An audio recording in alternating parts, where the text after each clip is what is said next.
the founder of the Unicorn Factory, and we're going to try something new. Oh, hello everyone. My name is Connor. I'm the founder of the Unicorn Factory, and I've just decided that I want to do something new, add a little bit of content to the website.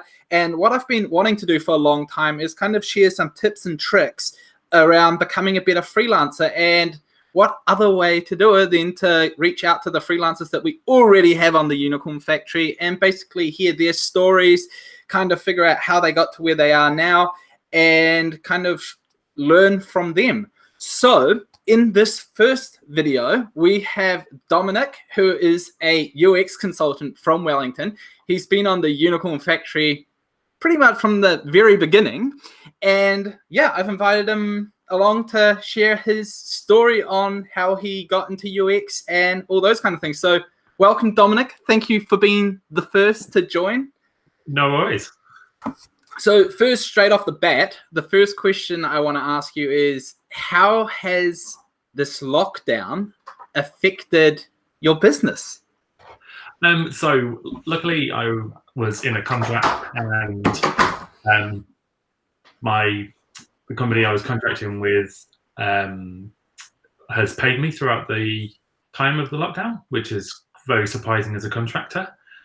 It's allowed me to do some day-to-day care. It was basically down to they had some infrastructure issues, so they've since fixed the infrastructure issues, and I'm back working again for the last couple of days. But it's probably going to affect me a lot in the next coming weeks, because that contract actually finishes fairly soon, at the end of April. So at the moment, putting the feelers out for the next set of work, there's not much responses coming back as I normally get. So it'll be interesting to see over the next couple of weeks how it balances out, whether or not we come out of level 4 or not, and how that has a bearing. So it'll be very interesting to see. Yeah, I've heard a lot of freelancers with similar stories where they've been able to basically continue work on the existing contracts, but the bigger problem appears to be what happens in a month or 2 months from now. Yeah. So do you think it's going to be linked directly to what level we are at? Or do you feel like it's just a matter of time until businesses get used to the current situation? I think it's got 2 parts, really. It all depends on where you're targeting the work for. So I've been looking recently at more remote work for clients that are overseas, where the companies have already got the remote working structure already set up, so the lockdown hasn't really affected them. Whereas the more localized Wellington-based stuff, a lot of it's government-based, and so that lockdown's affected a lot of people and a lot of onboarding that government clients want, all the security things and everything like that goes with it.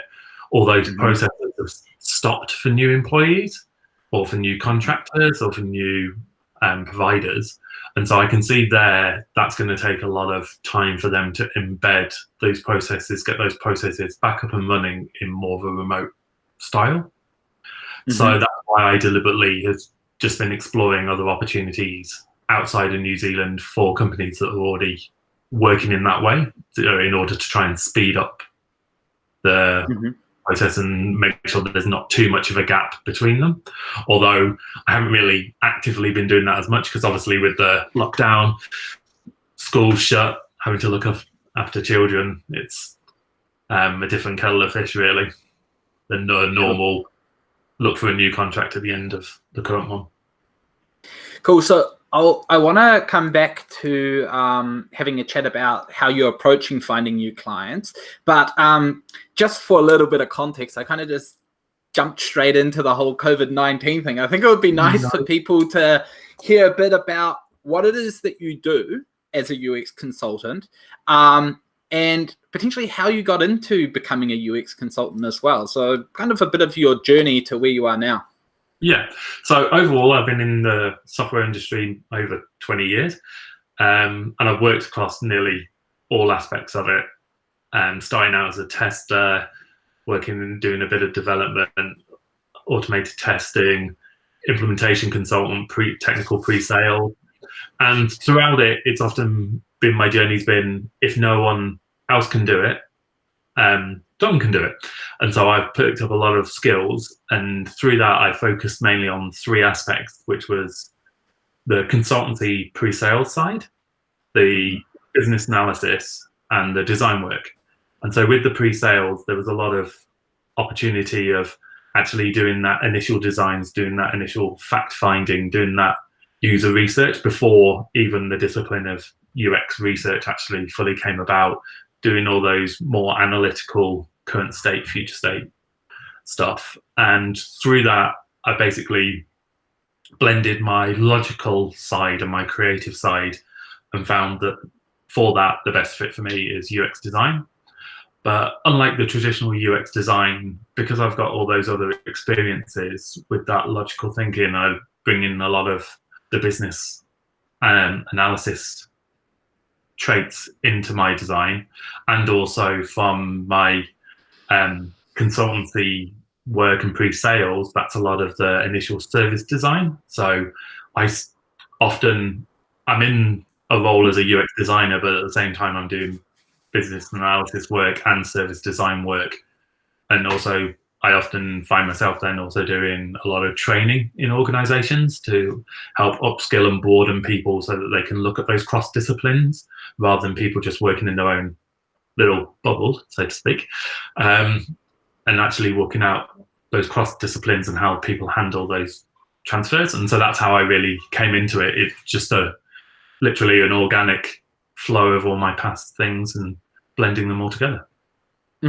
So if I am your client, what are the problems that I'm typically trying to solve in my business right now, where you come in and basically address them?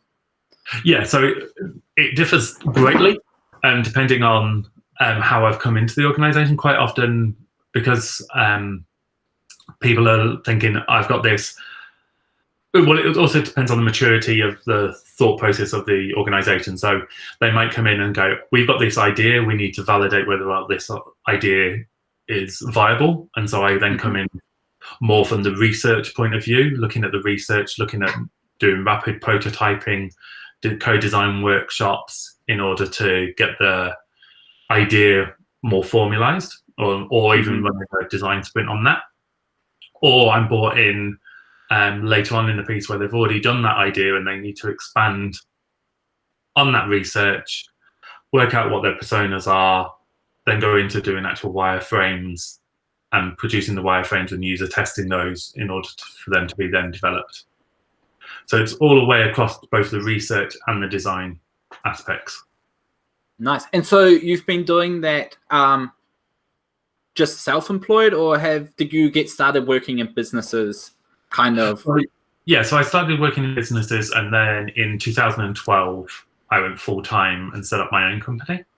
So I actually, although I'm a freelance contractor, I actually run everything through my company.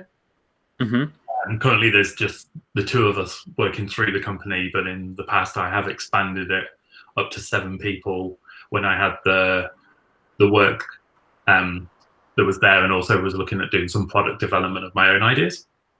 But at the moment I'm just doing contracting through my company. And the reason why I set up my company was because I had those ideas of expanding, offering more services, and also doing product development. I decided straight away, rather than being self-employed, I would just go straight into the company route. And then that meant that as I expanded, I didn't have to worry about expanding and doing all the obligations of being a company at the same time. I learned them while I was still small, and that really helped me. Nice.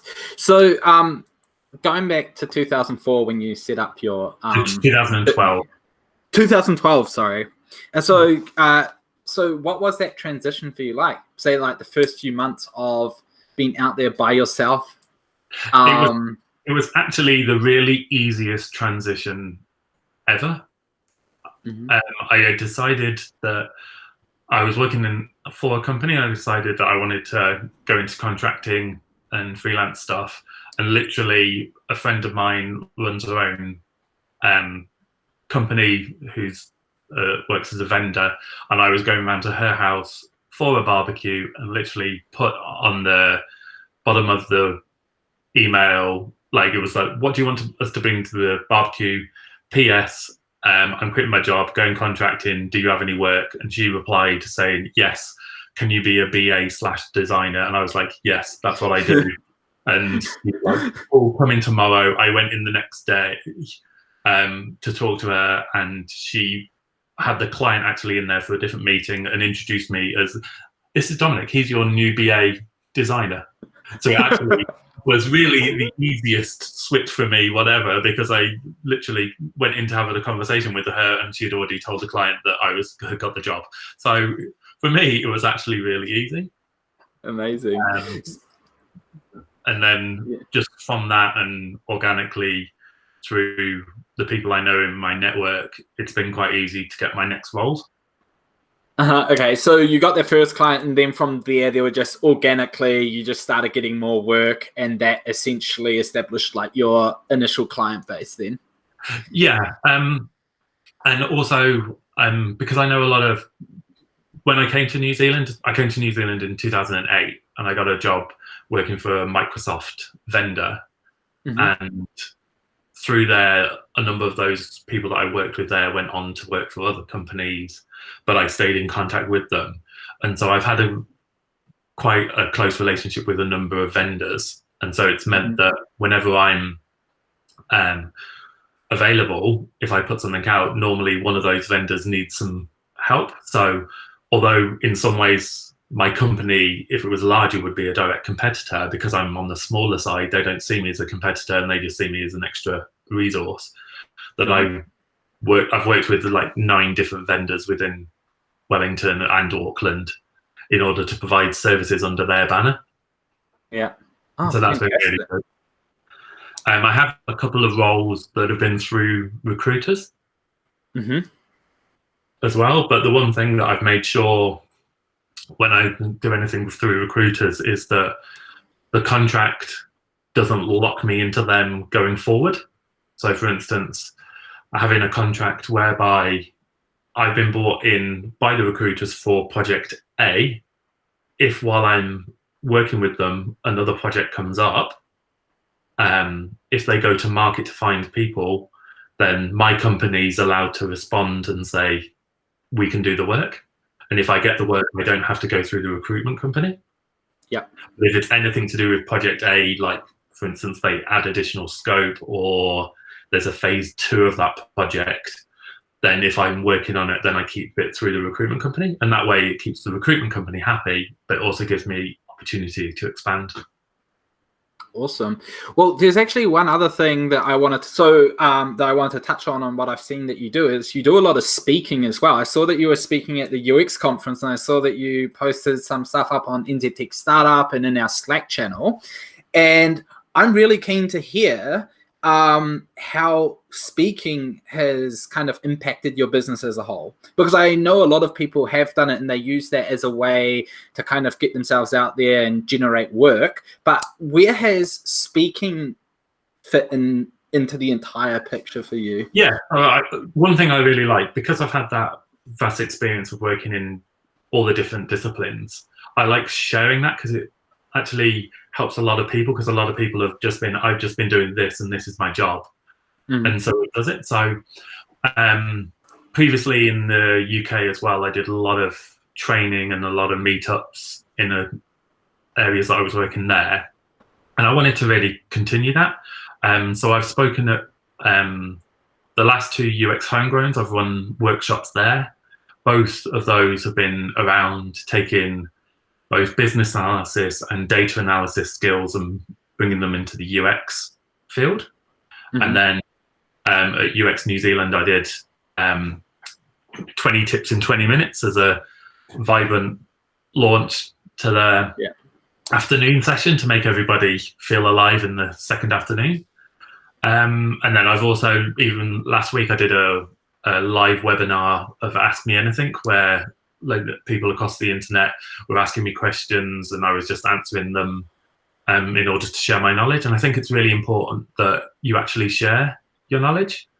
One of the things I also try and make sure that I do is, if I do a conference away from Wellington, I then, after the conference is finished, do it with the local meetup group, do the same session so that people that are small and don't have the opportunity to pay to go to a conference still have the opportunity to learn.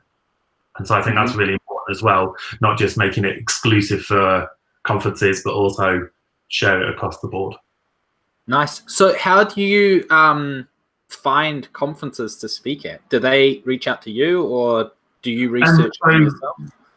So you generally have to apply to be part of the conference. For the ones in New Zealand, I've applied, but I've also known the people that have been running them.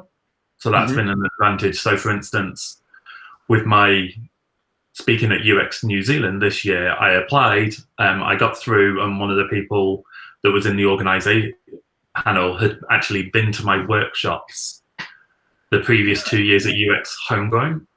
And so when they saw me deliver, they were like straight away asked me, can you be after lunch or after afternoon break on day 2, because of my style, it was going to be funny, it was going to be vibrant, to uplift the crowd. So because they knew me, they straight away was like, yeah, we want to give you one of the graveyard spots, but we know you'll be happy with it and we know you can deliver on it. And so that connection's been really good.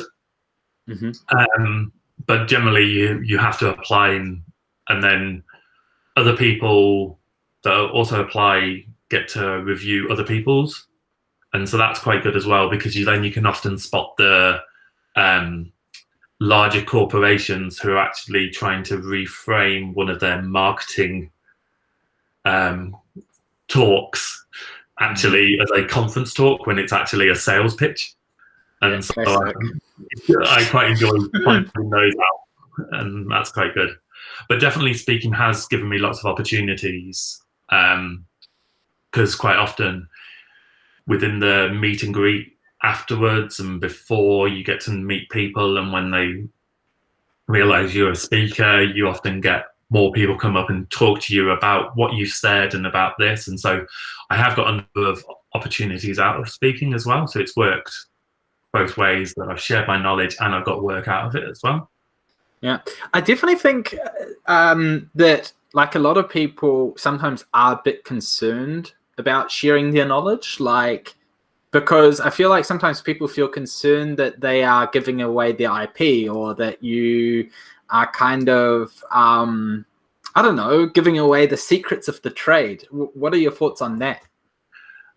Yeah, you can, I'm trying to think of a good analogy. So you can give people tips on home decorating. But unless you've got the experience of actually doing it, so you can see all the tips on how to put up wallpaper, but you still might be absolutely rubbish at doing it. Yeah.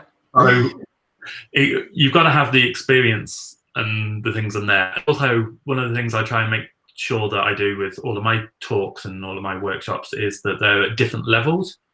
So for instance, my 20 UX tips in 20 minutes, there was 6 that were aimed at juniors. There was 6 that was aimed at more senior, and then there was 8 that was into intermediate, so that all different people can learn different things. Yeah. And so some of the people would have taken my tips and they would have used them straight away, and that's what I love about it as well.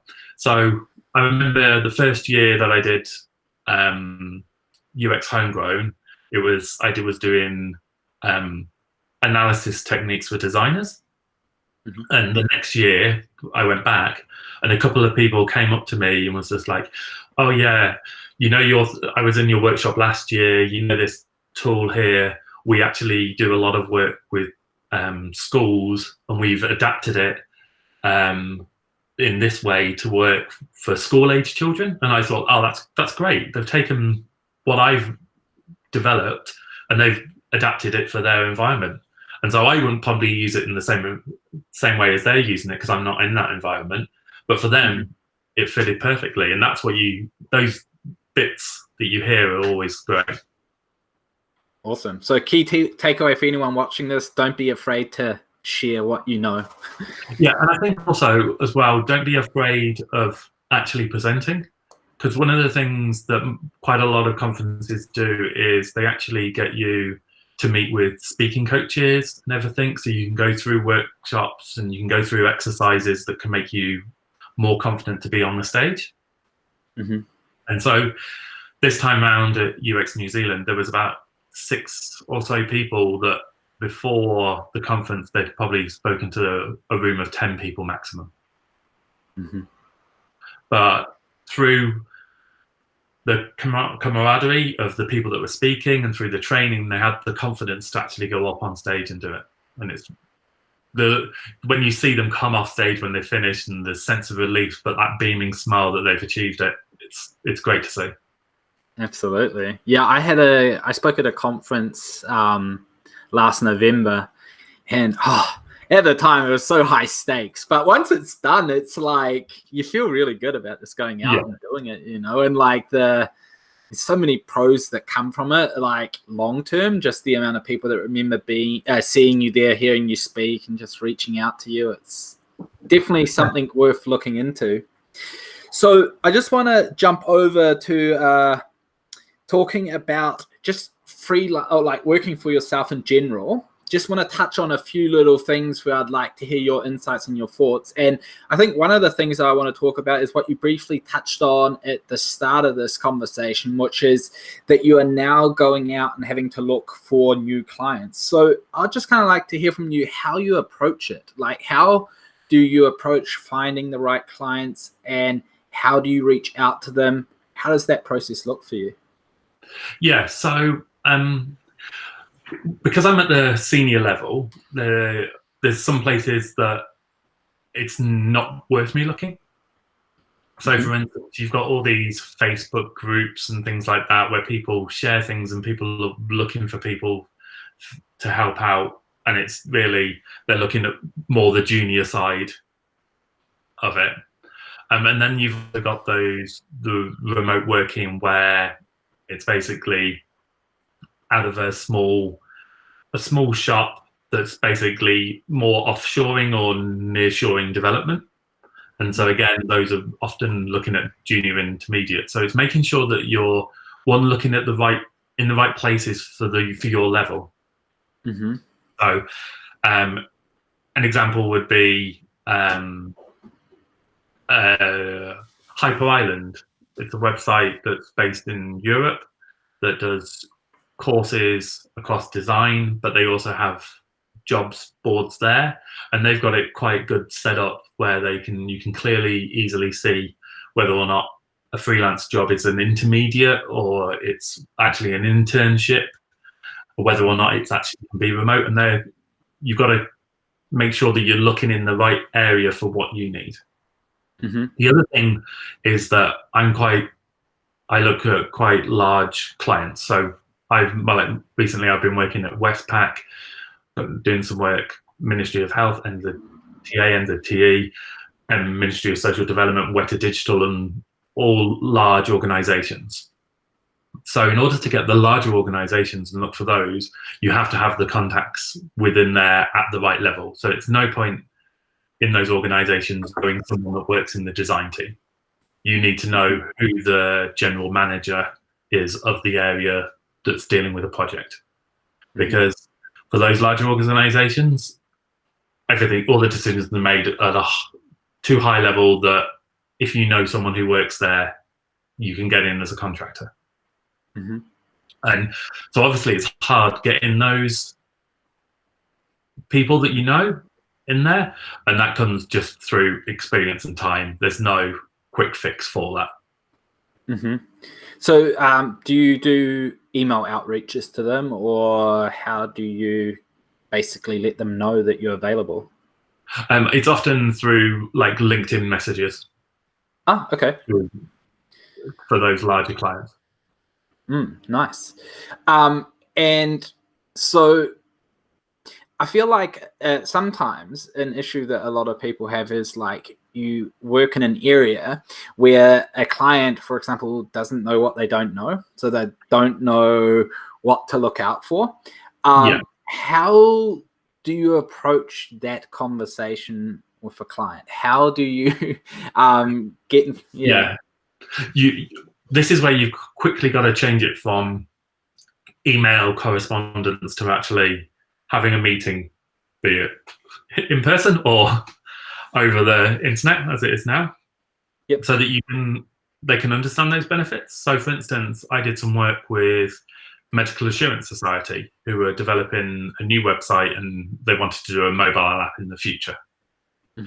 So they said that they needed a business analyst. And so through my previous work, business analyst, I got talking to them, but then it was quite clear that actually what they needed a business analyst and a UX designer, because they wanted to get to the stage. Their end goal was they wanted to work with a partner who would develop the website, and that was it. Develop the website, not design the website based on requirements, but develop the website. They wanted a development partner to do it because they had already got their comms, they had already got a branding partner, and so they didn't need that. But what they thought was they just had comms, brand design, business analysis. They didn't have that actual interaction UX design in their remit. And so that was a lot of getting in front of them, talking to them and explaining what the whole process is, what the benefits of having the UX designer is, how it was going to make sure that when they came to getting that partner, they knew that they would have clearer costs. It wouldn't be ballpark figures. It would be, they could at that point get a fixed price quote, which is what their board wanted. Their board had already signed off that this is the much budget that we've got for setting up the project, and this is the budget that we've got for build. And if they hadn't have brought me in for the UX design, they would have had ballparks for that second part. And so it's very much getting in front of them and explaining the full process rather than the slices. So when you have those meetings, how long would you say it takes for you to take someone from being a prospect to being your client? Like, what is like a realistic expectation at your level in terms of how long it should take for you to close a client? It's all down to whether or not they've got approved budget. If you take out the approved budget, because that's often the thing that can slow things down. The other thing that can slow things down is the procurement cycle that they've got internally. So if you assume that they've got budget and they've got procurement is on board, and once they choose who they're going to work with, then it's a slow process. Then it can actually be quite quick. So it can be literally meet with someone, present, and then obviously they need to do due diligence. They often need to speak to multiple people to work out who their best fit is. And then you can basically sign on and sign up. And then it could be as low as probably average 2 weeks for a quick client. But if they haven't got budget and they haven't got the procurement cycle, then it can be 6 months. I've had it whereby working with a government department where, because I wasn't on an approved panel list for the government, all of the projects that I could do could only be small, and each one had to be signed off by not only the GM but by procurement, and also they had to say why they weren't doing somebody from the approved list. And so all of that took time to get all of those. Yes, we're going with Dominic because he did phase 1. So if we did phase 2 with somebody else, it would cost us more, take more time. But in the end, it probably took about the same amount of time because it had to go through all those loopholes, and those can take up to 6 months. I've had it before now where I had the meeting with the GM, they've said yes, and then all the internal politics has taken 6 months before I've actually started the project. Yeah. So is just in balance your pipeline and know what's coming up and what's not. Ah, interesting. Do you feel like, because obviously government has a bit of a rep for being a bit slower, is the speed in which like those cycles work with government similar to like larger corporates, or are corporates usually a bit faster when it comes to those types of things? They can be. The big thing with large corporates is headcount. Often with large corporates, they've often got 3 types of headcount. They've got their full-time employee headcount, they've got their direct contractor headcount, and then they've got their third party. So whereby they've got an arrangement with a development partner or a infrastructure partner. And so it depends on where you are in the headcount. So for instance, I was talking to a client and they wanted me to come in and lead a group of designers, and what it turned out was they thought they had headcount for a contractor. They didn't. It was a full-time, and I was like, no, I don't want to be a full-time employee. Have my own company, do that. And so they went, oh, right, well, we can't give you that job because we only have full-time headcount, but we still want you to join. And I was like, okay. So, and then they went, but we don't have enough direct contractor headcount. And so it's like, okay. So then it had to go through a third party. So in the end, because that role was given to me by a recruitment company, I get paid by my company gets paid by the recruitment company gets paid by a third party, the third party gets paid by the client. Wow. Yeah. So you can have those complexities, but in all, because of that, because they were quite clear on their numbers and they could see their numbers, it actually only took 4 weeks from accepting to then starting, which was the time that I had to close up another couple of projects anyway. So it actually worked with my timeline. But if you're not prepared and you don't understand the reasoning, it can often seem, oh, am I going to get it? Am I not going to get it? Whereas with experience, actually they just need to sort out their stuff. You've already agreed what you're going to do. They already say that they want you. Don't worry and don't panic. Nice. Well, I'm going to start heading towards the end. I do have a few more questions for our more junior UX freelancers on the Unicorn Factory. And so I want to particularly talk about pricing. As a junior, so what I see a lot of people do who get into freelancing is they price themselves as if they are an employee at an hourly rate. And what are your thoughts on how you should approach your pricing strategy if you are just entering the freelance market as a UX designer? Yeah, it's always hard because you've got to make sure two things. One, you're not saturating the market with too many underpriced people, because then you're lowering the bar for everybody. And two, that you're not overpricing yourself so that people think you're more experienced and then you can't deliver on it, because then again that affects you both ways. So I myself, I've got a fixed rate of my corporate rate. I'll tell you, I'm happy to share. So my corporate rate's $150 an hour. I'm at that senior. I'm at the expert end of the scale. But depending on who I'm working with, I may drop that down. So for instance, if I'm working on behalf of another vendor, I know that they're going to be charging me out at 150, 180. So I often drop it down to 120, 130, so that they've got their margin on top. And the reason I can do that is because my administration's less. I just need to do a timesheet and do a quick invoicing. I don't have to go through all the stakeholder management and the procurement that I would if I was going directly with the client. So it evens it out. We both get benefits, and also it means that there's an ongoing relationship there.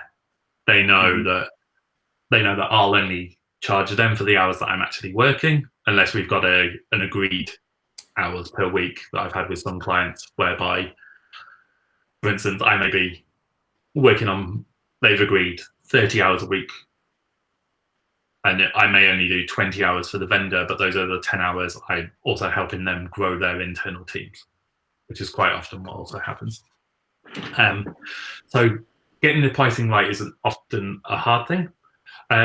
What I would recommend is that you look at what the salary is. So for instance, most of the salaries that I would be looking at for a full-time job around the 150,000 a year.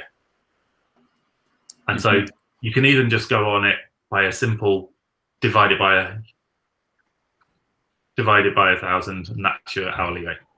So 150,000 hourly rate, $150 an hour. Even just use that simple ballpark. The other thing is that in order to get it right is Absolute IT. They do a survey every year of salaries within the IT field, and they publish those, and they're on their website, and you can see those, and they have the median and all the averages for the different salaries, both full-time and contractors, for the different disciplines. Awesome. Job titles. So that's a really good place to look, because then you can look at where you are on the scale and how much you charge. All right. Hey, Dominic, I'm going to start wrapping it up here. No I am very grateful that you decided to be the first person to jump on this one-on-one call. I know that we met at one of the Unicorn Factory meetups and that you wanted to speak there, and I have been planning on getting you on there, but I feel like this is a good backup option. So I'm really glad that you took the time to basically share your thoughts on everything. Is there anywhere where we can follow you, kind of potentially watch your presentations, all those types of things? Yes, so I've got my own website, ciso.co.nz. I've also got a Medium channel where I put my blog posts, but they're also on the CISO website. Otherwise, Srigor Cinemod. So that's my name backwards, Dominic Rogers backward, Srigor Cinemod. Is my Twitter handle. Feel free to connect with me on Twitter, because most of the things I link to on there. Awesome. Well, in that case, thank you very much. Much appreciated. And yeah, we will have this. We'll have the next ones coming up really soon. All right. See ya. Cheers. Thanks a lot.